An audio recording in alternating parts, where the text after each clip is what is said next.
तो और क्या हाल चाल दोस्तों। तो स्वागत है नए वीडियो में। तो अपन आज डिस्कस करेंगे एक ऐसे टॉपिक पे जिस पे हमें कंटिन्यूअस बात करते ही रहना है जब तक ये हो ना जाए। ये बहुत इंपॉर्टेंट है। Let's discuss a team Indonesia. अगर आप वर्ल्ड कप क्वालिफायर्स देख रहे हैं, आजकल जो फीफा वर्ल्ड कप क्वालिफायर्स चल रहे थे, अगर आप एशिया में देख रहे होंगे तो आपको पता लगा हो कि Indonesia about to qualify in FIFA world cup. अगर वो क्वालिफाई भी नहीं कर पाएंगे तब पर भी वो नेक्स्ट राउंड के लिए जाएंगे। क्योंकि जो 18 टीमें गई है एशिया में वर्ल्ड कप क्वालिफायर्स में, 3 ग्रुप बनाए, 6-6-6 का जो टॉप 2 में फिनिश करेंगी वो तो सीधा वर्ल्ड कप में क्वालिफाई कर जाएंगी।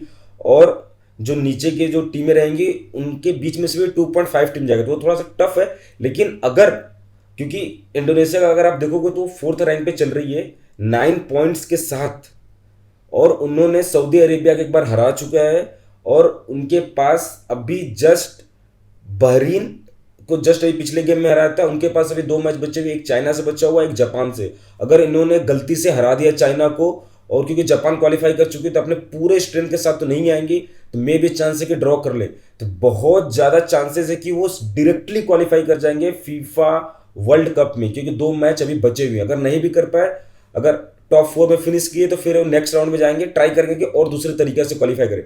लेकिन वहां तक पहुंचना भी एक बहुत बड़ा अचीवमेंट है इंडोनेशिया जैसी टीम के लिए। ऐसा क्यों? क्योंकि इंडोनेशिया के जो रैंकिंग है इंडिया से एक पायदान जस्ट नीचे है। इंडिया की रैंकिंग 126 और इंडोनेशिया का रैंक है 127।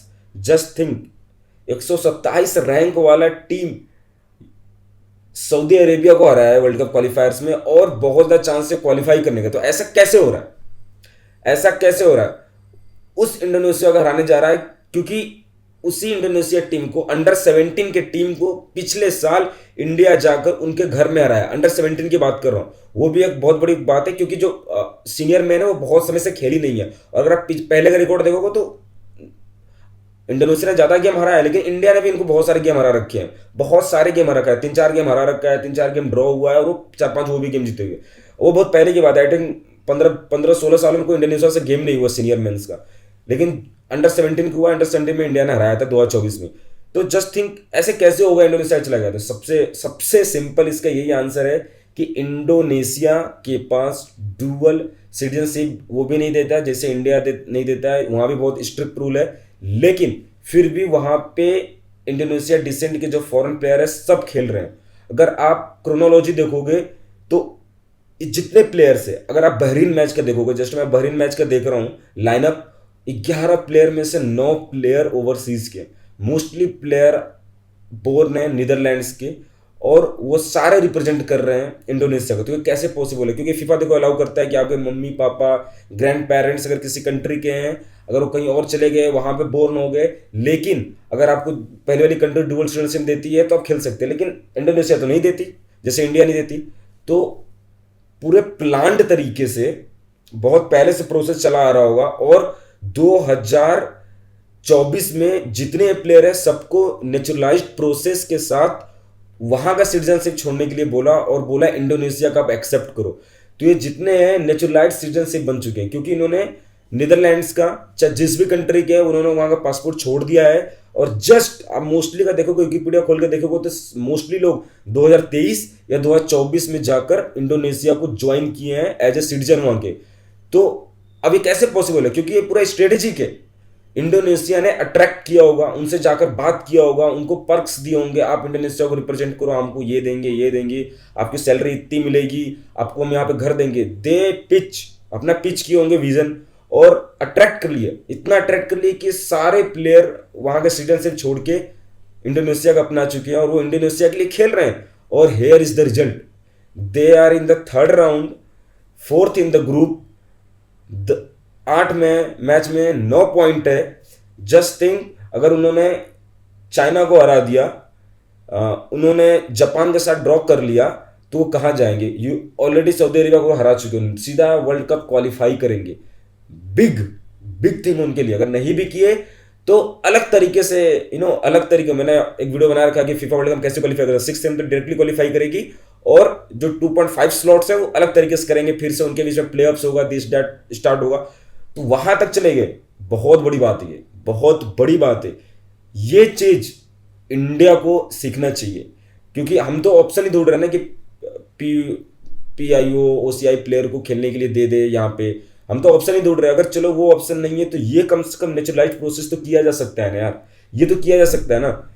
जैसे ऑल इंडिया फुटबॉल फेडरेशन के प्रेसिडेंट भी बोलते रहे कि हम एक पूरा तैयार कर रहे हैं प्लेयर्स का लिस्ट, तो क्या आप उनको अट्रैक्ट करने के लिए तैयार कर रहे हैं? क्या बात चल रही है? आप ट्रांसपेरेंसी देखो, उनको आप अट्रैक्ट कर रहे हो, अपने विजन में ला रहे हो, उनको आप पासपोर्ट छोड़ने के लिए बोल रहे हो क्या? तो आपको वो अपनी बातें उनको बोलनी पड़ेगी, समझानी पड़ेगी, तब वो छोड़ गए। अब क्या चल रहा है क्या नहीं चल रहा है, क्योंकि ट्रांसपेरेंसी तो है नहीं, तो मुझे भी नहीं पता क्या चल रहा है। बट जब ये काम इंडोनेशिया जैसी कंट्री कर सकती है और अपना, क्योंकि उनका रैंकिंग इंडिया से भी खराब होने के बावजूद वो इतना अच्छा कर सकते हैं, आगे जा सकते हैं, अब तो बहुत ही आगे जाएंगे, बहुत ही आगे जाएंगे।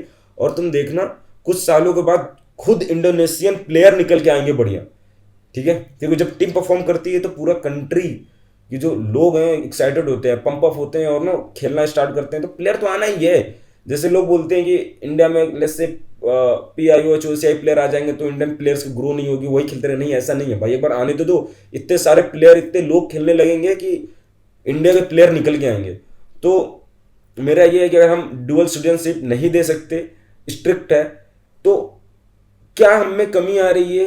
क्या हम क्यों नहीं हम अट्रैक्ट कर पा रहे हैं फॉरेन प्लेयर को कि वो इंडिया के नेशनलिटी को एक्सेप्ट करे और इंडिया को रिप्रेजेंट करे? ऐसा कैसे? इंडिया इतना बड़ा कंट्री है यार, ओबियसली। तो क्योंकि वहां पे जो लोग हैं, इंडोनेशियन जो लोग हैं, चमन का फेडरेशन है, वो पूरे प्लान के साथ थे कि इस वाले फीफा वर्ल्ड कप में हमें क्वालिफाई करना है। तो उनके लिए उन्होंने पूरा प्लान किया। हमारा तो पता ही नहीं है हमको करना क्या, गोल क्या है, क्योंकि हमारे इस हाथ से भी फीफा निकल गया। अब नेक्स्ट वाला आएगा, सच में इन्होंने सोचा है करने का, सोचा है कि नहीं करने की सोचा है? क्योंकि मैं श्योर शॉट हूं, अगर ऑल इंडिया फुटबॉल फेडरेशन चाह जाए कि वो अपना सिटीजनशिप छोड़ के इंडिया में आ जाए नेचुरलाइज्ड प्रोसेस से, तो हो सकता है। अगर उनको थोड़ा भी गवर्नमेंट का सपोर्ट मिल जाए तो, अब इस सपोर्ट क्या, अगर ये चीज़ें पिच करे, अपना आइडिया पिच करे, तो लोग दे देंगे, हो जाएगा सिस्टम। अगर ये चीज़ जस्ट इंडोनेशिया से हम सीख के कर लेते हैं, बहुत आगे जाएंगे, बहुत आगे जाएंगे। तो प्लीज़, अगर आप डुअल नहीं करा सकते, डुअल सिटीजन नहीं दे सकते, तो ये नेचुरलाइज्ड प्रोसेस से आप ले आओ, क्योंकि इंडोनेशिया के साथ भी स्ट्रिक्ट डुअल सिटीजनशिप वाला प्रॉब्लम है। तो please, this is the way forward, मैं जहां से देखता हूं, क्योंकि मैंने जो हमारे जो प्लेयर है, जो टीम है, उनके मैंने स्किल, गेम प्ले सब कुछ देख चुका हूं मैं।